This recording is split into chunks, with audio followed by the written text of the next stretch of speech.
acerca de nuestro Señor Jesucristo. En el Antiguo Testamento ya se había profetizado que Dios heriría al pastor. El pastor es el Señor Jesús, es decir, herir al Señor Jesús, y las ovejas del Señor se dispersarían. Lo maravilloso es que, al principio, hasta el Señor Cristo, cuando se sacrificó, las ovejas que seguían de cerca al Señor, no eran muchas, es decir, solo unos 10 hermanos. Pero, por supuesto, los que creían en el Señor, eran muchos, pero los que permanecieron cerca, al lado del Señor eran pocos. Leamos esto.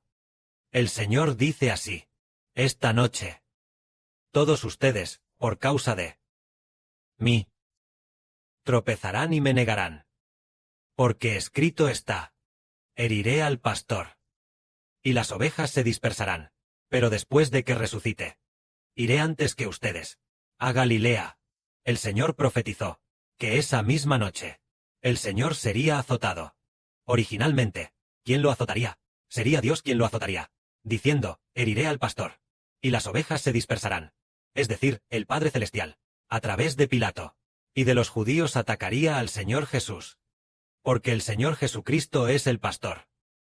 Las ovejas del Señor Jesucristo, además de aquellos apóstoles, también incluyen a las de esta era. Millones y millones de personas. Todas son ovejas del Señor. Pero el Señor tuvo que de antemano, debido a que ofendimos al Padre Celestial, sufrir de antemano por nosotros.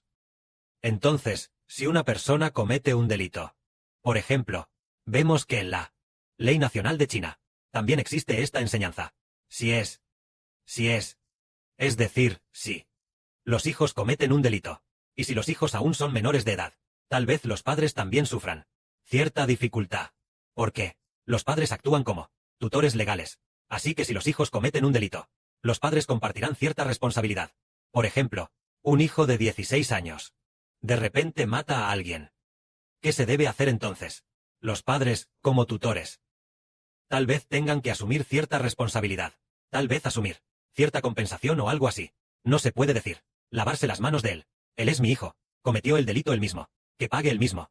Esto no se puede. Así es, actuar como tutor implica que debe pagar por su hijo, por lo que hizo, esta mala decisión, cierta indemnización. En cuanto al hijo de 16 años, debido a que es menor de edad, tal vez tenga que enfrentar una prueba bastante seria. Tal vez no llegue a la pena de muerte. Tal vez no llegue a eso. Pero los padres deben asumir la responsabilidad. El hermano Heber, al contar esto, quiere explicar una cosa. ¿Quién es nuestro Padre? Es el Señor Jesús.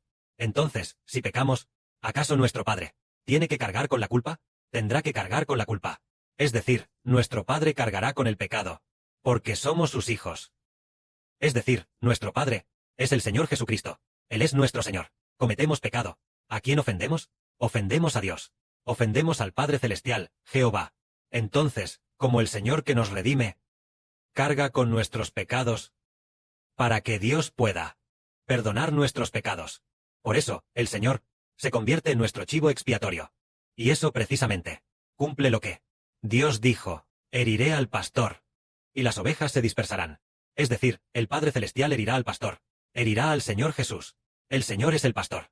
Entonces, ¿por qué lo hiere? ¿Es porque el pastor cometió pecado? No, es por las ovejas. Las ovejas del pastor habían abandonado a Dios. Se habían rebelado contra Dios, y ofendieron a Dios. Por eso el pastor debe cargar con el pecado. Es por esta razón. Por ejemplo, el director de una escuela. Si de repente los estudiantes tienen una pelea, y entonces, después de la pelea, y luego, de repente en medio de la pelea, 2 estudiantes mueren en la pelea. Entonces, aunque este director no fue quien peleó, pero fueron los estudiantes de la escuela quienes pelearon, ¿debe el director asumir la responsabilidad? Debe asumirla. Este director podría ser destituido, tal vez ir a prisión por medio año. Destituido, sancionado con degradación, porque hubo una mala gestión. Por la misma razón, todos nosotros, los hijos, ofendemos a Dios. Y nuestro Padre Celestial, Jehová, hace que, como si fuera el director, el Señor Jesucristo, cargue con nuestros pecados. Por lo tanto, el Señor debe ser atacado por Dios, lo que significa ser azotado por Dios. En ese momento, cuando el Señor dijo: todos me abandonarán, Pedro dijo: Aunque todos te nieguen por tu causa, yo nunca tropezaré. Nunca te negaré. Es decir, Pedro dijo, que definitivamente no tropezaría, que definitivamente no dejaría al Señor. Aunque todos dejen al Señor, yo no lo dejaré. Incluso si encuentro dificultades, no estaré dispuesto a dejar al Señor. Pero el Señor le dijo a Pedro: Simón, Simón, Satanás ha pedido teneros, para zarandearos, como a trigo. Pero yo he rogado por ti, para que tu fe no falle. Y tú, una vez vuelto, confirma a tus hermanos. Hazlos fuertes. De cierto te digo, que hoy, antes de que el gallo cante, me negarás 3 veces. Es decir, Simón dijo, que no caería, pero el Señor dijo, que Satanás quería reclamar a Simón. Satanás, el diablo Satanás, quería apoderarse de Simón, pero el Señor ya ha orado por Simón, para que Simón Pedro no tropiece. Es decir, Satanás iba a atacar a Pedro, para hacer que Pedro abandonara al Señor. Al igual que Pedro, todos sabemos que Pedro era una de las personas que más amaba al Señor, y el Señor también le dio a Simón el nuevo nombre de Pedro. Pedro significa una roca muy firme. El significado de roca, es decir, que cree firmemente en el Señor, como una roca, que no se conmoverá. Tan firme como una roca, imposible de conmover de ninguna manera, que nunca dejará al Señor. Eso es ser llamado Pedro. Llamado firme como una roca. Pedro, cuya fe en el Señor es firme como una roca, iba a negar al Señor 3 veces esa misma noche. El ataque de Satanás. Entonces, ¿por qué 3 veces? Negar al Señor 3 veces. Para mostrar que casi iba a abandonar al Señor, como dijo una vez el hermano Heber. Aunque Pedro era firme como una roca, muy firme hacia el Señor. Pero cuando el Señor aún no había sido crucificado, antes de la redención, ¿pertenecía Pedro al control del Señor? No. Aunque siempre siguió al Señor. Y lo amaba mucho. Pero desde la perspectiva de la ley.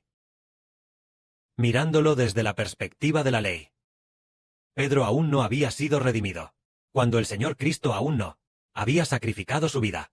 El espíritu de Pedro no pertenecía al control del Señor Jesucristo. Y también los que estaban con Pedro, ese grupo de hermanos, ese grupo de apóstoles, ellos tampoco pertenecían al control del Señor Jesús, dado que el Señor aún no había pagado el rescate para comprar a Pedro. ¿Con qué lo compró? Lo compró con la sangre derramada del Señor. Compró a Pedro y también a Juan, y también a nosotros, hermanos y hermanas, cuando el Señor aún no había ofrecido su sangre derramada como rescate ante Dios. Según la ley, Pedro todavía estaba bajo el control del diablo. Todos los apóstoles pertenecían. Aún no pertenecían al nombre del Señor. Por supuesto que amaban al Señor, pero sus espíritus aún no estaban bajo el control del Señor, hasta que el Señor Cristo fue crucificado y derramó su sangre para redimir a las personas y hacerlas suyas. Pedro es como si hubiera sido comprado por el Señor Cristo para pertenecer al nombre del Señor. Pero antes de que el Señor Jesús fuera crucificado, Pedro aún no había sido comprado y todavía estaba bajo el poder de Satanás. Por lo tanto, Pedro negó al Señor 3 veces. Por esta razón. Entonces, ¿y los otros apóstoles? Todos abandonaron al Señor uno tras otro. Solo que Pedro se enfrentó a una prueba y a una tentación. Cuando los otros apóstoles enfrentan pruebas, enfrentan tentaciones, ¿acaso no sería casi lo mismo que con Pedro? ¿Cómo lo siente Heber en su espíritu? Incluso si los otros apóstoles, cuando enfrentan tentaciones, probablemente también serían como Pedro, o incluso peor que Pedro. ¿Por qué razón? Porque el Señor aún no había derramado su sangre, aún no había redimido a los apóstoles, para que le pertenecieran. Por lo tanto, aunque los apóstoles amaban al Señor, sin embargo, desde la perspectiva de la ley, todavía estaban bajo el poder de Satanás. Pero cuando el Señor derramó su sangre, después de eso, ya fuera Pedro, o todos los demás, todos fueron redimidos, bajo el nombre del Señor. Por eso ellos ya no dejarían al Señor. De esta manera, entendemos que el Señor debía derramar su sangre. Al derramar su sangre, las personas pasan a pertenecer al Señor.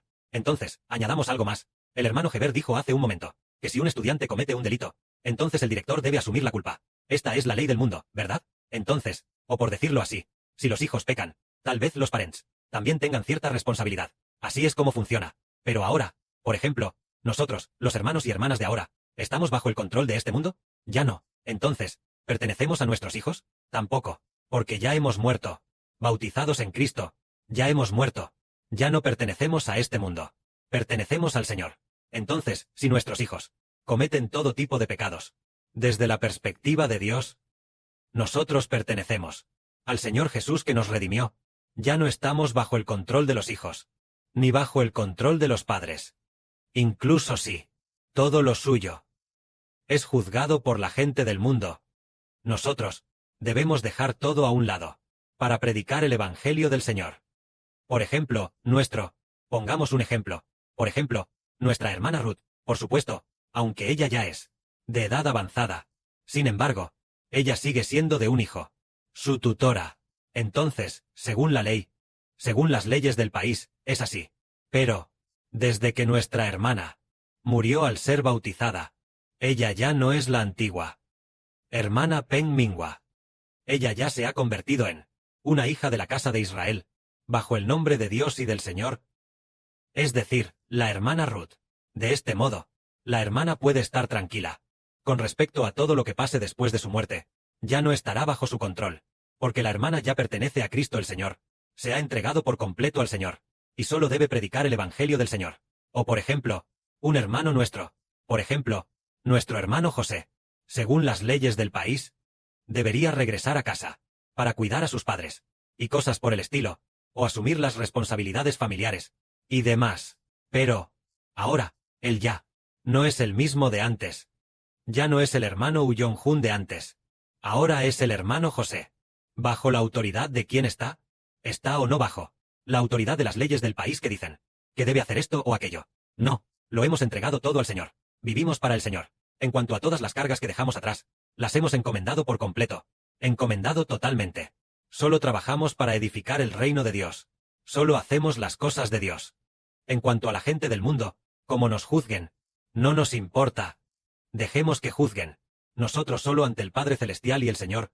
Buscamos ser aprobados por el Padre y el Señor, y solo ante los hermanos y hermanas. Nos basta con vivir una nueva vida.